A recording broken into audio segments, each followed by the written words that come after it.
Hi friends, welcome. ഇന്ന് നമ്മൾ ചോറിന് കൂടെ കഴിക്കാനായിട്ട് ഒരു ഒഴിച്ച് കറിയാണ് തയ്യാറാക്കുന്നത്. കുമ്പളങ്ങയും തേങ്ങാപ്പാലൊക്കെ ചേർത്തിട്ട് ഒരു കറിയാണ്. നല്ല ടേസ്റ്റി ആയിരിക്കും ഈ ഒരു കറി. അപ്പോൾ ഇത് തയ്യാറാക്കാനായിട്ട് ആദ്യം തന്നെ കുമ്പളങ്ങ വേണം. ഒരു 300 ഗ്രാം കുമ്പളങ്ങയാണ് എടുത്തിരിക്കുന്നത്. പിന്നെ നമുക്ക് തുവരം പരിപ്പ് വേണം. ഇത് ഏകദേശം അരക്കപ്പോളം പരിപ്പുണ്ട്. ഇതൊരു അരമണിക്കൂർ മുമ്പേ വെള്ളത്തിലിട്ട് കുതിർത്തെടുത്തതാണ്. അപ്പോൾ പെട്ടെന്ന് തന്നെ വെന്തിട്ടും. ഏകദേശം ഒരു 50 ഗ്രാം മതി കേട്ടോ, അത്രയും പരിപ്പ് മതിയാവും.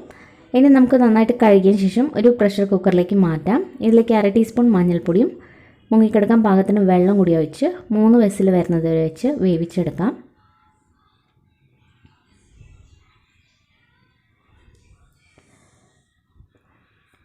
ഇനി നമുക്ക് കറി ഉണ്ടാക്കിയെടുക്കാം. അതിനായിട്ട് ഒരു മൺചട്ടിയാണ് ഉപയോഗിക്കുന്നത്. ഇതിലേക്ക് ആവശ്യത്തിന് വെളിച്ചെണ്ണ ഒഴിച്ചു കൊടുക്കാം.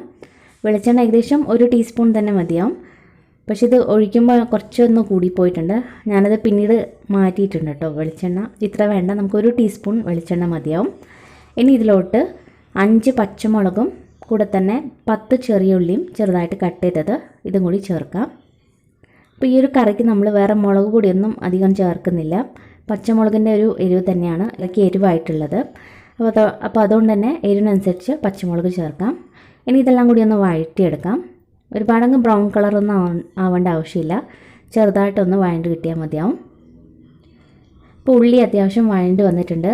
ഇനി ഇതിലേക്ക് നമ്മൾ കട്ട് ചെയ്ത് വെച്ചിരിക്കുന്ന കുമ്പളങ്ങയും കൂടി ചേർക്കാം.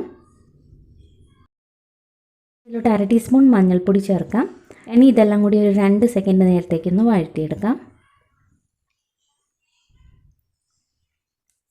കുമ്പളങ്ങയിൽ തന്നെ അത്യാവശ്യം വെള്ളം ഉണ്ടാവും. ഇനി ഇത് നമുക്ക് വേവിച്ചെടുക്കാം. അപ്പോൾ അതിനായിട്ട് ഏകദേശം 1/2 കപ്പ് വെള്ളം കൂടി ഒഴിച്ചു കൊടുക്കാം. ഒരുപാട് വെള്ളം ചേർക്കണ്ട, വളരെ കുറച്ച് മതിയാവും. പിന്നെ കറിക്ക് ആവശ്യത്തിനുള്ള ഉപ്പും കൂടി ചേർത്ത് ഇതൊന്ന് വേവിച്ചെടുക്കാം. അപ്പോൾ അടച്ച് വെച്ച് വേവിച്ചെടുത്താൽ മതി. അപ്പോൾ മീഡിയം ഫ്ലെയിമിലിട്ട് വെച്ചാൽ മതി. ഇപ്പോൾ കുമ്പളങ്ങയും നല്ല പാകത്തിന് തന്നെ വെന്ത് വന്നിട്ടുണ്ട്. ഇനി ഇതിലേക്ക് ഒരു മീഡിയം സൈസായിട്ടുള്ള തക്കാളി ഇതുപോലെ ക്യൂബ്സ് ആയിട്ട് കട്ട് ചെയ്തതാണ്, അതും കൂടി ചേർക്കാം. തക്കാളി ഒന്ന് തന്നെ മതി, ഇതിൽ കൂടുതൽ ചേർക്കരുത്. തക്കാളി ഒരുപാടങ്ങ് വേവേണ്ട ആവശ്യമില്ല കേട്ടോ, അതുകൊണ്ടാണ് ഇതുപോലെ ക്യൂബ്സ് ആയിട്ട് നമ്മൾ കട്ട് ചെയ്ത് ചേർക്കുന്നത്. ഇനി ഇതിലോട്ട് തേങ്ങാപ്പാൽ ചേർക്കാം. ഏകദേശം 1 കപ്പ് തേങ്ങാപ്പാൽ ചേർക്കാം. 1-ാം പാലും 2-ാം പാലും കൂടി മിക്സ് ചെയ്ത് തന്നെ ചേർത്താൽ മതി. ഇനി തക്കാളി ഒന്ന് വെന്തിടണം. തക്കാളി ഒരുപാടങ്ങ് വേവേണ്ട, കറി ഒന്ന് തിളച്ചാൽ മതി. ഇതിൻ്റെ കൂടെ തന്നെ ഒരല്പം കരിവേപ്പിലയും കൂടി ഇട്ട് കൊടുക്കാം. ഇനി ഇതൊന്ന് തിളക്കട്ടെ. അതിനുശേഷം നമുക്ക് ഇതിലേക്ക് പരിപ്പും കൂടി ചേർക്കാം. തക്കാളി ഒരുപാടങ്ങ് വെന്ത് കുഴയേണ്ട ആവശ്യമില്ല കേട്ടോ. ഇപ്പോൾ കണ്ടില്ലേ, ചെറുതായിട്ട് ഒരു തിള വന്ന് തുടങ്ങിയിട്ടുണ്ട്. ഈ സമയത്ത് നമുക്ക് വേവിച്ച് വെച്ചിരിക്കുന്ന പരിപ്പും കൂടി ചേർക്കാം. പരിപ്പ് ചേർത്തതിന് ശേഷം എല്ലാം കൂടി ഒന്ന് മിക്സ് ചെയ്തെടുക്കാം. മിക്സ് ചെയ്ത് ഇതൊന്ന് ടേസ്റ്റ് ചെയ്ത് നോക്കുക. ഉപ്പ് പോരാൻ തോന്നിയാൽ ഉപ്പ് ചേർക്കാവുന്നതാണ്. ഇത് ഒന്ന് തിളച്ചാൽ നമ്മുടെ കറി റെഡി ആയിരിക്കും.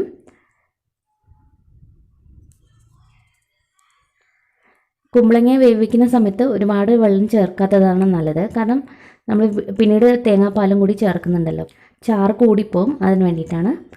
പിന്നെ ഇത് തണുത്ത് കഴിയുമ്പോൾ കുറച്ചും കൂടി ഒന്ന് കുറുക്കും. അപ്പോൾ അത് നോക്കിയിട്ടൊക്കെ തേങ്ങാപ്പാലും വെള്ളമൊക്കെ ചേർത്താൽ മതി.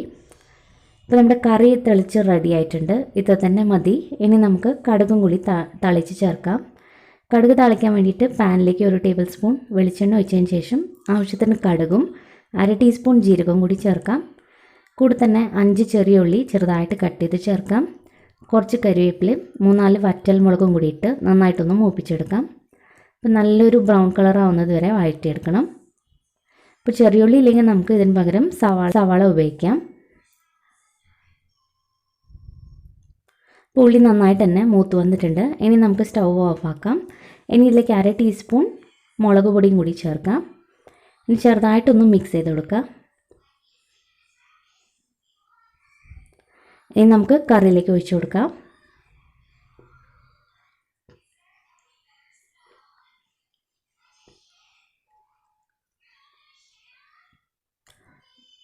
ഇനി ഇതെല്ലാം കൂടി ഒന്ന് മിക്സ് ചെയ്തെടുക്കാം. ഇത്രയേ ഉള്ളൂ. വളരെ സിമ്പിളായിട്ട് ഉണ്ടാക്കാൻ പറ്റുന്ന നല്ലൊരു ടേസ്റ്റി കറിയാണ്. അപ്പോൾ ഇതിൻ്റെ എരിവെന്ന് പറഞ്ഞാൽ നമ്മൾ ചേർക്കുന്ന പച്ചമുളകും ഉണക്കമുളകും മാത്രമേ ഉള്ളൂ. വേറെ പ്രത്യേകിച്ച് മുളക് പൊടിയൊന്നും നമ്മൾ ചേർക്കുന്നില്ല. കുറച്ചും കൂടി എരിവൊക്കെ വേണമെങ്കിൽ കുറച്ച് പച്ചമുളകൊക്കെ കൂട്ടി ചേർത്താൽ മതി. നല്ല ടേസ്റ്റി ആയിട്ടുള്ളൊരു കറിയാണിത്. അപ്പോൾ ഉറപ്പായിട്ടും ഈ ഒരു രീതിയിൽ എന്തായാലും ഒന്ന് ട്രൈ ചെയ്ത് നോക്കാം. നിങ്ങൾക്ക് എന്തായാലും ഇഷ്ടപ്പെടും. അപ്പോൾ ട്രൈ ചെയ്തിട്ട് അഭിപ്രായങ്ങളൊക്കെ അറിയിക്കണം. വീഡിയോ ഇഷ്ടപ്പെട്ടാൽ ലൈക്ക് ചെയ്യാനും സബ്സ്ക്രൈബ് ചെയ്യാനും മറക്കരുത്.